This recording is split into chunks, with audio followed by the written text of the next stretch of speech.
It is your boy T with another Have You Seen That with T movie review, and today I'm reviewing Hunger Games, The Ballad of Songbirds and Snakes, and that is going to be the first and only time I'm going to say that full title because that is a very long title and it took me about 5 takes just to say that in one setting. Hunger Games, The Ballad of Songbirds and Snakes. Here we are, I think about 10 years removed. I don't know how many years it was since the last Hunger Games. And I really enjoyed the hell out of that trilogy or 4 movie arc because for some reason that was the thing to do in the mid 2000s was to break the last book up into 2 movies, which worked well with Harry Potter, worked well with the Hunger Games, but did not work well with Divergent. I would love to see Divergent conclude or just redo the entire Divergent series because I enjoyed that book. I enjoyed the series. I enjoyed the movie series. And I know we're not going to get Theo James and Shailene Woodley and Miles Teller, but get some young, gorgeous actors and actresses. That's all you need for these movies. There's plenty of them out there who want the opportunity to play in a movie franchise like that. Don't break the last movie up. Maybe put it on Netflix, put it on Hulu or something like that. But give the people what they want, give the fans what they want. I really do think they need to conclude the Divergent series some way, somehow, so we can get some type of finality there. And that's my last rant on Divergent because I'm still a little bit perturbed with that. But back to the Hunger Games. Here we are. We're jumping back in time to kind of the beginning of the Hunger Games. Now, I'm going to preface this review with saying I don't remember all of these people's names. I remember Lucy Gray, who is the main protagonist, or one of the main protagonists in this movie. She's actually the tribute from District 12. And then I want to say his name is Cornelius Snow, but I'm going to call him Cornelius because that's where my mind kept going every time that they would say his name. But President Snow, Emperor Snow, whatever he was, Donald Sutherland's character from the original Hunger Games trilogy, he was recast, of course, to be his younger self. Donald Sutherland no longer with us. Um, this is his origin story, and I enjoyed the movie. I enjoyed all of the Hunger Games movies. I thought Katniss Everdeen was a great protagonist for those movies. Lucy Gray, on the other hand, lands in the gray area, right? This actress, I don't know her name. I know she was in the West Side Story. I know she's going to be in Snow White. She has a beautiful voice. She does a lot of singing in this movie. That's where the ballad comes in. She does a lot of singing. Singing saves her life, so to speak. And she's just fantastic. She owns the screen. She kind of brings this presence of this air of mystery to her because we don't know the motivations of her character. She's not this, stereotypical good girl, so to speak. She's not doing this for some type of fame or fortune. She's doing this for survival. She comes from a family of gypsies who goes around singing. She's not really from one or another district. She got kind of duped into getting placed in the Hunger Games, and she learned how to play the game. Snow taught her how to play the game, and he was her mentor. And those two, their dynamic worked really well in the first and second act of the movie. And in the third act, we kind of see them drifting apart. And we kind of see where Snow kind of gains some of his coldness and calculating actions that we see in the later Hunger Games. I think that they really breezed past that. I was not a fan of them doing a prequel on his life because, I mean, let's be honest, he's a dick when he's when he's older, and I don't need another origin story. I don't need another Anakin Skywalker story of how he became a dick. Right? We all know the Hunger Games, where it came from. This movie kind of dives a little bit deeper into it. Peter Dinklage must be protected at all costs. He is such a great actor. And then the Queen Viola Davis. I'm not awestruck. I'm not starstruck when it comes to characters. There are very few true movie stars now in the game. You got Tom Cruise, you got Denzel Washington, you had Will Smith, you had Dwayne Johnson. You have what's her name? I can't think of her name from Midsommar, who is perhaps the greatest young actress of this generation. I can't, for some reason, her name is eluding me right now. But she is so fantastic, and don't worry, darling, she is the saving grace of that movie. She was great in Black Widow. Everybody who's watching this knows who I'm talking about, but for some reason, I don't want to stop and look it up. So I'm just going to keep going, right? These are the actors and actresses. Joaquin Phoenix, to some extent, when they're on the screen, they own the screen. They own you as an audience on the screen in whatever role they're in, right? Whatever role they're in. And Viola Davis in this movie, every second that she is on the screen, she owns it. She is playing this character who kind of reminds me of Clarence Williams III in Tales from the Hood. If you've ever seen Tales from the Hood and then you go see this movie, you know exactly what I'm talking about. At some point in time in this movie, I was hoping that she would say, "Oh, you want the shit. You want to see the shit." One of the most infamous lines in Tales from the Hood, and it's probably the only line that I remember from Tales from the Hood, is Clarence William III with his wide eye and his afro, and Viola Davis has the wide eyes and the afro in this movie, but she just owns every scene she's in. She's the game director, and she is just evil, villainous person, but at the same time, every time she was on the screen, I was rooting for her. Like I was like, you got it.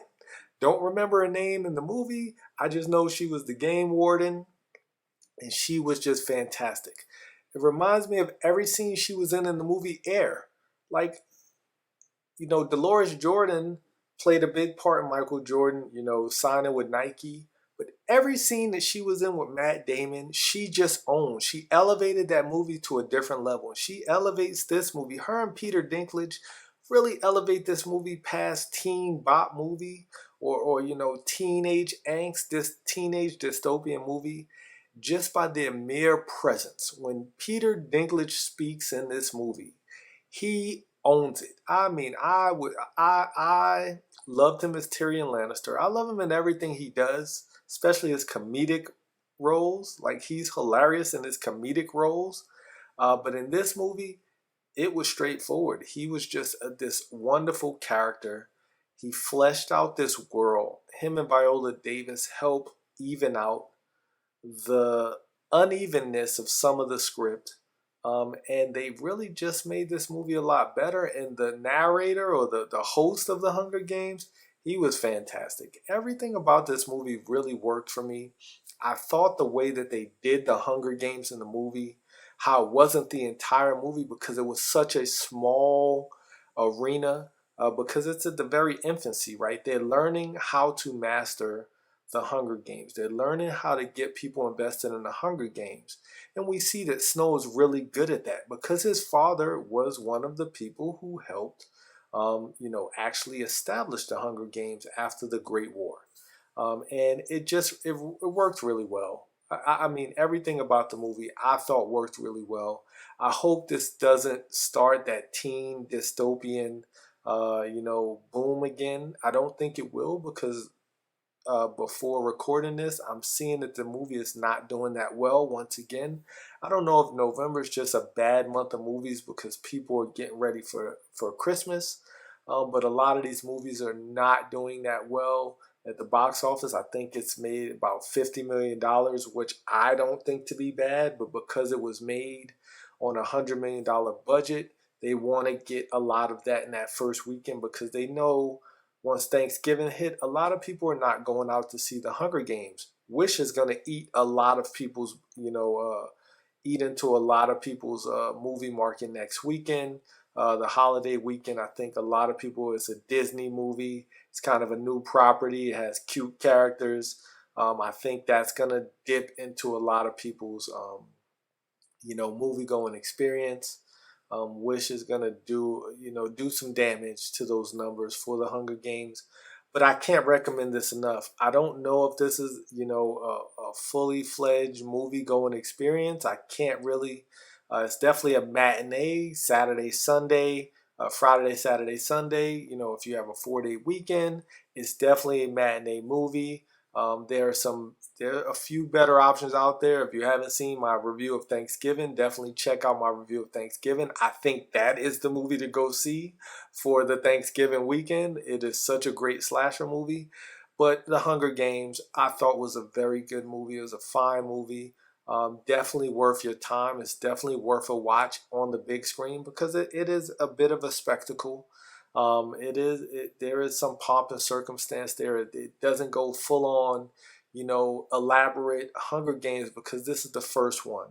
And I think that if this one does well, we might get some more one-off stories of different Hunger Games. And I'm really looking forward to seeing Woody Harrelson's character, his Hunger Games, the one that he won. I want to see how he became who he is. The drunken, vagrant, guy who hates the Hunger Games. I mean, I could almost imagine anybody who won the Hunger Games, is probably traumatized for life.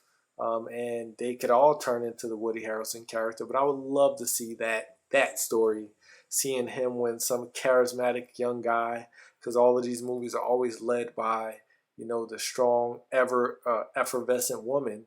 I would love to see Woody Harrelson's Hunger Games win on the big screen, played by a young, charismatic actor who can pull that off. I think that would be fantastic.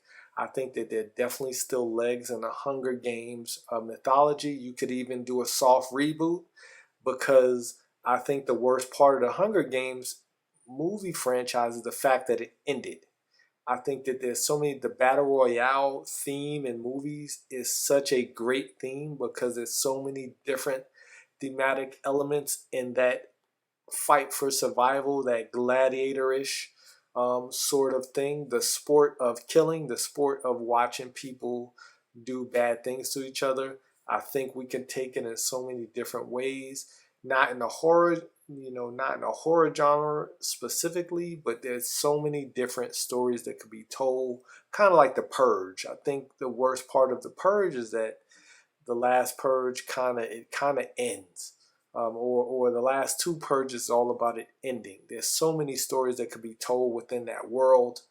Maybe not in a limited series, but maybe in just a few one-shot movies of different Hunger Games over different times with different charismatic characters that just show more of the machinations of the Empire. I want to call them the Empire, the Republic, or whatever the bad people are called in the Hunger Games. That Emerald City, that super city that reminds me of what they thought. Never mind. I'm not going to dig too deep into historical aspects of why that dystopian city looks the way it does, but it involves Hitler. Like it's a lot of Nazi symbolism, I think, in that city. In the Hunger Games, we're not going to get too political because I don't want people, the two people who watch this, to be like, oh no, he's going political. We want to keep this as fun as possible. That was just one thing I noticed, especially in this movie. The aesthetic of it kind of gave that whole, if Germany, Germany had stayed Germany, this what it would look like. And now, of course, I think that's by design, to show the type of regime that they're actually running there. But that will conclude this review, and tell me what you thought of The Hunger Games, The Ballads of Songbirds and Snakes. What did you think of this movie? I enjoyed the hell out of it. Did you enjoy it? Did you think it was hokey? Did you think it was too many plot holes to kind of forgive? I thought that there were a few in there, a lot of plot points just kind of there to fuel the next plot point. But at the end of the day, the question is, did you have a good time? Did you watch a solid movie? And I think it is definitely worth checking out this weekend if you haven't already checked it out. Definitely worth a matinee look. Definitely go check out Thanksgiving. Check out Trolls Band Together as well. Another cute movie. And Wish is coming out this weekend. Definitely taking the wife and kids to go see that. But if you haven't already, subscribe to the Have You Seen That with T movie review YouTube page.